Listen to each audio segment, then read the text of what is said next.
Fairbanks, nous avons attendu 24 heures que notre avion puisse décoller en raison d'une météo toujours aussi imprévisible. Nous voilà enfin à bord d'un petit avion d'une dizaine de places à destination de Kaktovik. Sur la mer de Beaufort, l'aéroport se compose d'une seule piste de terre et de gravier et d'un hangar. Notre guide Robert est déjà là pour nous accueillir à la sortie de l'avion.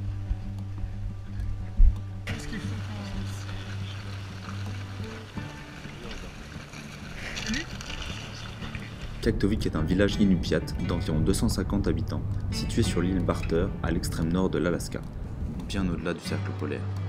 Pendant notre séjour, nous logeons chez Tim, à l'hôtel March Creek.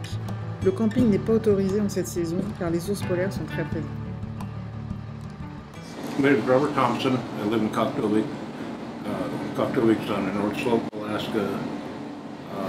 Actually within the borders of Arctic National Wildlife Refuge. I do wilderness guiding. I did river rafting, could do base camping, and lately I've been guiding to see polar bears. Le soir même, Robert nous propose une première observation. C'est vrai qu'il fait encore jour à cette latitude. Nous sommes ravis, et lui aussi. Afin de rattraper notre retard, il programme tout de suite 3 sorties par jour au lieu de 2. Après s'être équipé avec des combinaisons supplémentaires, nous embarquons dans un petit bateau à moteur, à coque plate, pour nous déplacer facilement dans la lagune de l'île Barter. Avec beaucoup d'émotion, nous guettons le premier ours.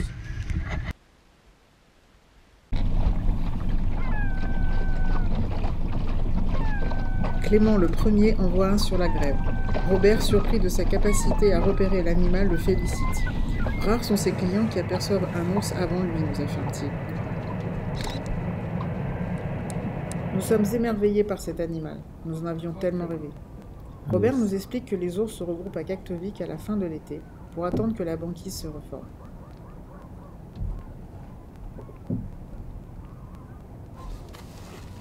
Les ours polaires sont des animaux carnivores.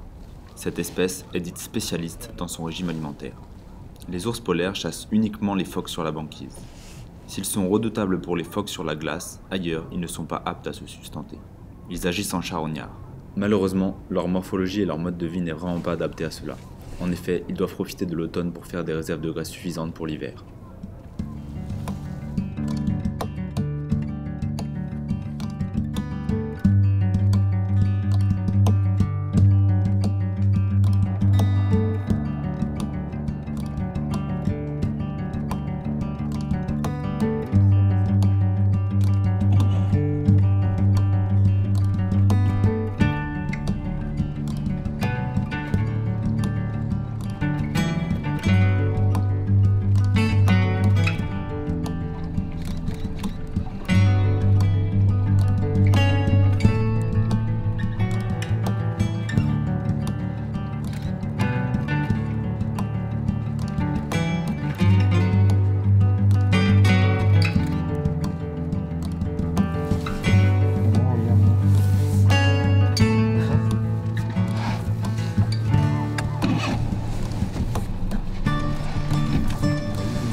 I saw this one first. I saw him first.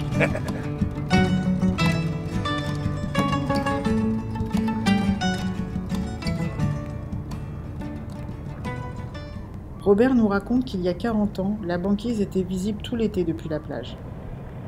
Les ours la rejoignaient alors durant le mois de septembre. Or aujourd'hui, elle se trouve à plus de 700 km de la côte. D'année en année, les ours polaires rejoignent la banquise de plus en plus tard pour aller chasser. Ils doivent attendre en moyenne 1 mois de plus avant de pouvoir de nouveau chasser les phoques. The Arctic Ocean is melting, the ice is going away, the bears live on the ice. Probably 100 bears in this area within the next few weeks because of climate change, because they lost the ice that they have lived on.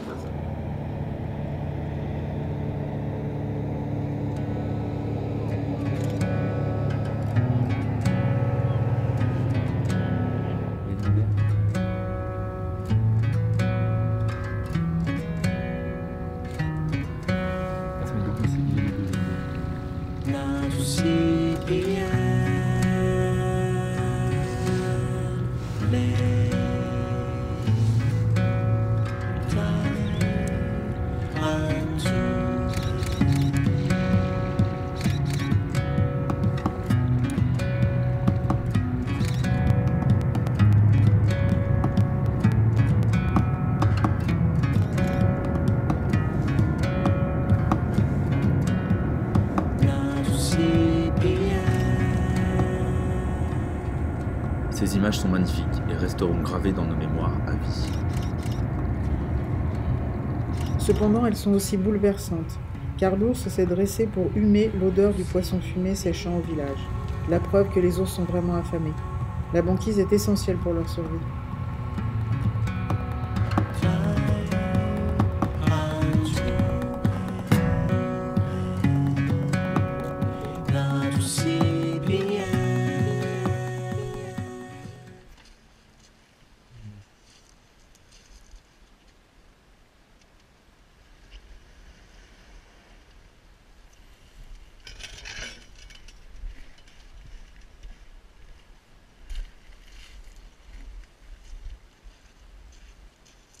Propre. Ouais, tout propre.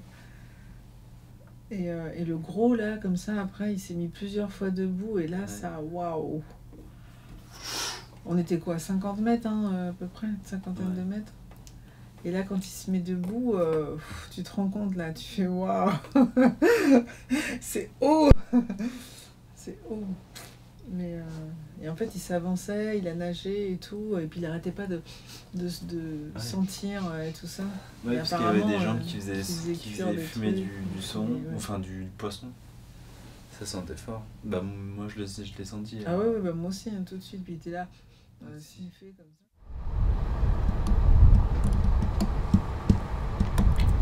Moi je vois des ours et c'est des os, toi tu vois des ours, tu crois que c'est des os.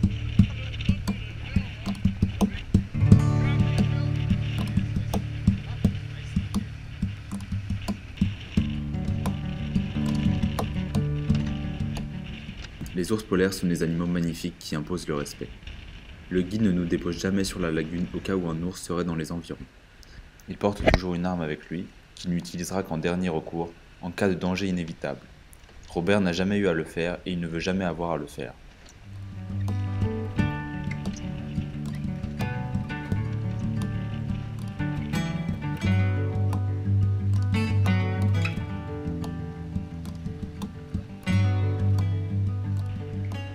Notre expérience est bien loin de ce que l'on entend sur les ours polaires réputés agressifs et dangereux.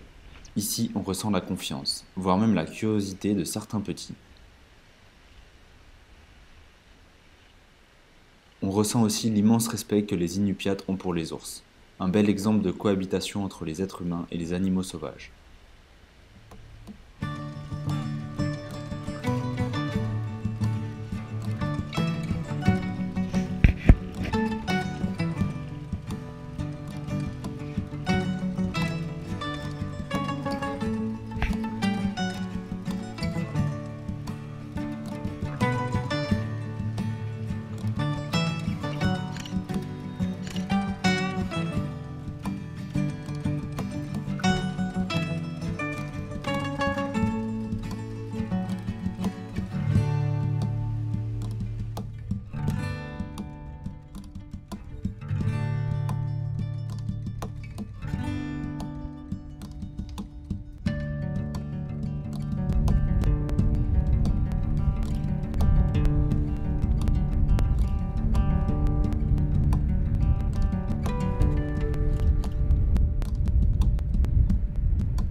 They theorize that American little way is to stop reproducing. Les Inupiats respectent les ours et vivent en harmonie avec eux. Ils évitent toute situation qui pourrait être dangereuse autant pour les ours que pour les humains. Si certains animaux pénètrent dans la ville, personne ne sort de chez lui à pied. Robert nous raconte qu'il en voit passer devant sa maison la nuit.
À Kaktovik, les habitants en tant que peuple natif sont autorisés à respecter leurs traditions et chassent la baleine une fois par an. Cette pratique ancestrale permet au village de se nourrir en partageant toute la viande entre chaque famille, sans rien gâcher. La carcasse est ensuite déposée dans la lagune pour permettre aux ours de survivre durant la fin de l'été. Comme dit Robert, l'homme a détruit l'habitat de l'ours polaire, c'est la moindre des choses de les aider à survivre. We should learn from that. I mean, we have to live in the same world, and if we continue to destroy the habitat, do things that cause climate change, it's going to affect millions of people.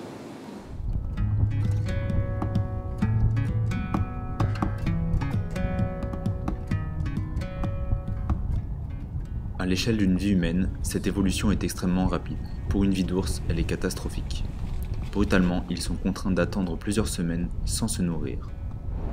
Les habitants de Kaktovik ont donc décidé de les aider en leur offrant les carcasses de baleines.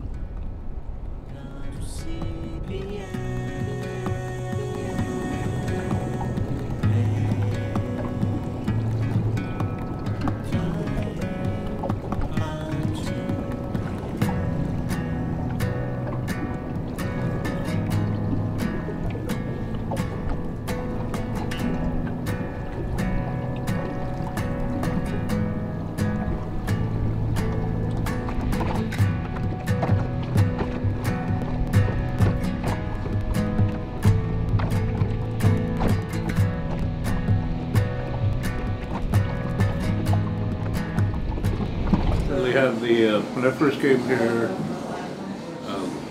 about 40 years ago, in the summer we could see the pack ice.